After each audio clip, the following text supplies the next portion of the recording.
Baik, terima kasih. Assalamualaikum warahmatullahi wabarakatuh. Salam Salam. sejahtera bagi kita semua. Eh, Terima kasih kepada Lora TV dan juga selamat karena hari ini menyelenggarakan Glora Talk yang ke-96, satu media untuk memperbincangkan persoalan-persoalan penting yang memang kami sejak awal berharap bahwa percakapan-percakapan penting itu justru memang keluar daripada partai politik gitu. Sebagai eh, pihak yang merasa atau berani mengambil tanggung jawab untuk menjawab tantangan-tantangan masa depan. Dan terima kasih juga kepada pembicara yang hadir. Saya sebagai pimpinan, kepada Ibu Trina, Pak Trubus, dan Mas Udep yang sebenarnya juga orang dalam nih. Cuman kali ini kita dulu bicara dia biar anak-anak muda di Partai Gelora ini juga jangan jangan jadi dangkal karena terlalu banyak artificial. Jadi menurut saya kadang-kadang kita kalau sudah masuk ke dalam satu percakapan seperti ini, kita itu seperti masuk ke dalam dunia yang tidak sistematis. Sehingga di antara pekerjaan penting kita itu adalah mensistematisir percakapan-percakapan seperti ini. Dan di antara tugas kita sebagai public intellectual dan juga politisi adalah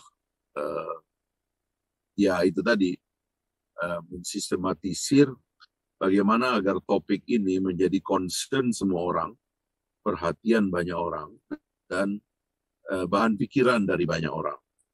Nanti kita akan meminta pandangan dari para expert di sini. Yang sayangnya kemarin saya usulkan ke Pak Edi dan kawan-kawan supaya harus ada ustadz juga nih, saya bilang begitu, ulama ya, atau pendeta ya, karena ini topik yang sebenarnya kan punya implikasi kepada kemanusiaan yang sangat besar.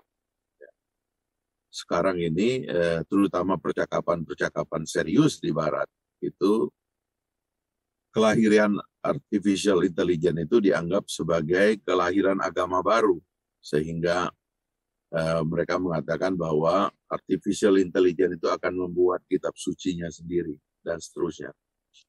Jadi saya kira kaum agamawan juga penting dilibatkan dalam percakapan ini. Saya sendiri sebenarnya kalau bicara minat saya, memang minat saya itu banyak. Makanya kalau nanti ditanya, saya sedikit bisa cerita juga. Bagaimana sebenarnya saya sendiri memandang perspektif kelahiran alat-alat di luar manusia ini yang akan makin lama makin mengkhawatirkan karena dia semakin mirip manusia gitu. Karena sebenarnya kalau kita berbicara dunia dan ujung dunia itu kan, kalau memakai perspektif agama itu nanti ada perspektif sainsnya, tetapi dalam perspektif agama itu kan bumi diciptakan, lalu Tuhan menciptakan manusia sebagai penghuninya. Kalau di dalam Al-Quran itu ada dialog antara Tuhan dengan malaikat. Ketika malaikat itu agak ragu dengan inisiatif menciptakan manusia ini gitu. Karena dikhawatirkan bahwa manusia ini akan menciptakan kerusakan yang di dalam memorinya malaikat itu dia punya kisah mungkin tentang lahirnya pembangkang-pembangkang atau orang-orang atau aktor-aktor yang membuat kerusakan. Karena itulah kemudian malaikat mengajukan pertanyaan, ya kan? Apakah Tuhan akan membuat sesuatu yang akan merusak dan seterusnya dan seterusnya. Tapi kalau di dalam Al-Quran dikatakan bahwa Tuhan menjawab dengan mantap bahwa aku lebih tahu apa-apa yang kamu tidak ketahui. Jadi misteri tentang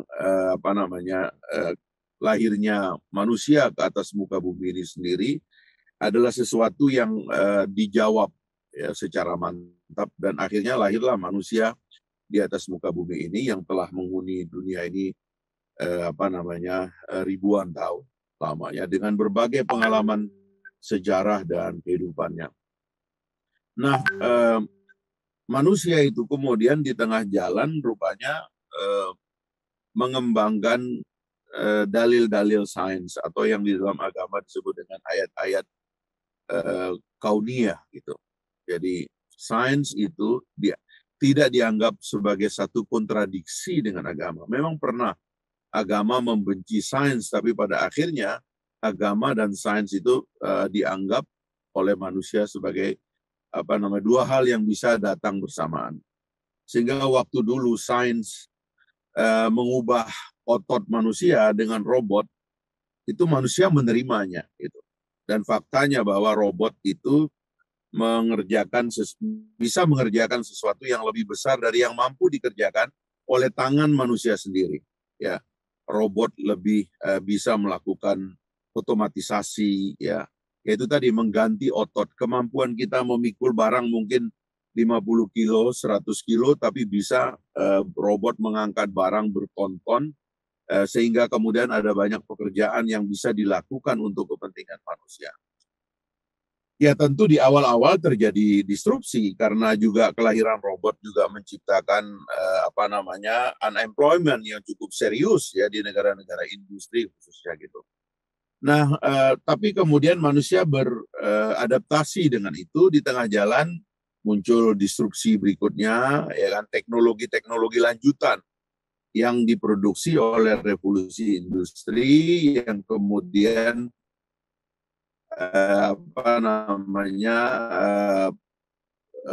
kelihatannya mempermudah hidup manusia menerima itu sebagai sesuatu itu. Lahir komputer, teknologi-teknologi digital, dan sekarang ini lahir artificial intelligence yang menurut saya dari 3 komponen manusia, tadi yang pertama fisiknya manusia itu sudah mencoba diganti oleh robot, sekarang ini pikiran manusia itu atau akal manusia itu coba diganti oleh artificial intelligence.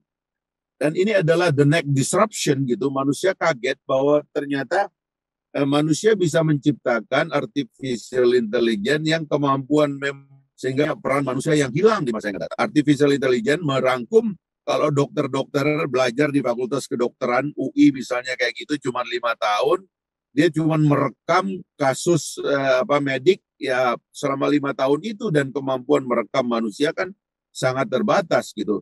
Tapi artificial intelligence bisa merekam jutaan kasus dalam memorinya, sehingga ketika dia memberikan advice kepada pasiennya itu bisa jauh lebih akurat dari yang mampu dilakukan oleh seorang dokter. Karena itu bisa dokter hilang.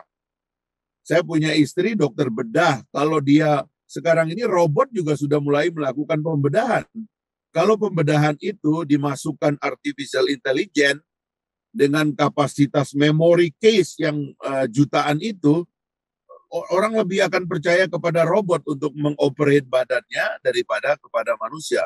Hilanglah yang namanya dokter, dan seterusnya dan seterusnya. Setelah hilangnya pekerjaan-pekerjaan rutin, mekanik, dan sebagainya gitu.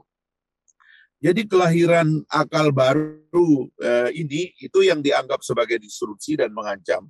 Nah, pertanyaan berikutnya sekarang kan, apakah artificial intelligence itu adalah jembatan bagi ditemukannya jiwa? Karena kan manusia katanya terdiri dari fisiknya sudah diganti oleh robot, terdiri dari akal, akalnya sudah diganti oleh artificial intelligence, dan berikutnya ini katanya manusia punya jiwa gitu. Sains tidak percaya manusia punya jiwa, tapi kan kalau kita memakai perspektif agama tadi, ada jiwa, ada rasa, dan seterusnya. Sains kadang-kadang bisa menjelaskan itu dari mana datangnya air mata, kenapa orang menangis, kenapa orang tertawa, dan sebagainya. Tapi katakanlah ya artificial intelligence sekarang belum punya jiwa. Bagaimana kalau ini jembatan menuju jiwa, Pak? Bukankah manusia sudah menemukan manusia yang yang mengganti manusia itu sendiri, sehingga banyak orang yang mengatakan ini adalah akhir dari kehidupan dan sebagainya. Saya sendiri, Bu Trina dan Pak Trubus, Saya dulu membaca bahwa sebenarnya hanya orang agama yang mengatakan akan lahirnya kiamat, itu hari akhir itu. Tapi sekarang ini udah banyak saintis juga yang mengatakan itu akan ada itu yang namanya hari kiamat itu, hari akhir itu. Sehingga sebenarnya ini semacam seolah-olah seperti ujung dari penemuan keyakinan agama dan sains gitu, bahwa ini ada destruksi, ada bahaya yang mengancam umat manusia di masa yang akan datang. Nah, tetapi kita tadi seperti ditulis oleh teman-teman itu tadi, bagaimana melihat untungnya dan bagaimana melihat ini sebagai sesuatu yang di luar manusia, hanya alat bagi kebutuhan manusia. Manusia tidak berubah. Saya sendiri percaya manusia memang tidak boleh diubah. Karena kalau manusia diubah itu yang menjadi kacau. Seperti sekarang debat antara agama dan sains. Agama mengatakan ya kelamin manusia cuma 2. Tapi sains mengembangkan teori gender. Bahwa dia bilang dalam manusia laki-laki bisa muncul gender perempuan. Dan dalam manusia perempuan bisa muncul gender laki-laki dan seterusnya. Jadi antara kelamin dan gender itu kemudian konflik. Dan ini yang menciptakan kekacauan di mana-mana. Munculnya gerakan untuk membuat pengakuan adanya jenis manusia baru. Yang sebenarnya itu konyol menurut saya. Ini sains yang kekanak-kanakan sih. Kalau menurut pendekatan saya terhadap cara melihat agama dan sains secara bersamaan gitu. Saya kira demikian juga artificial intelligence ini, selama itu tidak diimplant untuk merubah apa yang sudah menjadi manusia, dan mereka tetap menjadi alat bagi manusia, saya kira tidak ada masalah. Tapi kalau itu kemudian diimplant untuk mengubah apa yang sudah menjadi the nature of manusia, menurut saya itu yang berbahaya. Karena itu pendiriannya adalah agama itu prinsipnya harusnya tidak berubah, sains yang mengubah kita. Agama membuat kita melihat masa lalu, sains membuat kita melihat masa depan, dan itu tidak perlu diadu-adu. Nah, saya kira di sini mungkin percakapan seperti ini masuk ke dalam negara, dan negara harus lebih cepat punya antisipasi terhadap perkembangan seperti ini. Pertama-tama, bangsa Indonesia tidak boleh terus-menerus menjadi konsumen bagi perkembangan seperti ini. Kita yang punya lain rasa, cita rasa, kita punya ideologi yang namanya Pancasila, meletakkan sila pertama itu agama. Berikutnya itu sains menurut saya gitu. Termasuk humanity dan sebagainya, ada social science, ada macam-macam di situ. Tetapi menurut saya kalau ini bisa menjadi percakapan yang serius di antara para pejabat negara dan para politisi, tentu kita akan menciptakan manusia atau masyarakat yang di satu sisi dia tidak cemas dengan apa yang ada sekarang ini, dengan teknologi dan sebagainya, tapi di sisi lain justru mereka menjadikan ini semua sebagai peluang kita untuk memperbaiki masa depan kita yang memang sebagian rusak. Misalnya saya sebagai penutup ini, sampah misalnya, itu kan kita ini kalah, negara kan kalah dengan sampah. Kita nggak tahu caranya bagaimana mengelola sampah. Di mana-mana kehancuran luar biasa, pengerusakan sungai, laut, dan sebagainya itu. Kemudian kerusakan lingkungan itu memerlukan kecerdasan-kecerdasan baru yang antisipatif terhadap kerusakan yang sudah dibuat oleh manusia. Jadi menurut saya, artificial intelligence harusnya digunakan untuk merevisi begitu banyak kerusakan yang dibuat oleh manusia, bukan untuk menambah kerusakan baru di masa yang akan datang, sementara kerusakan lama belum sempat kita selesaikan gitu.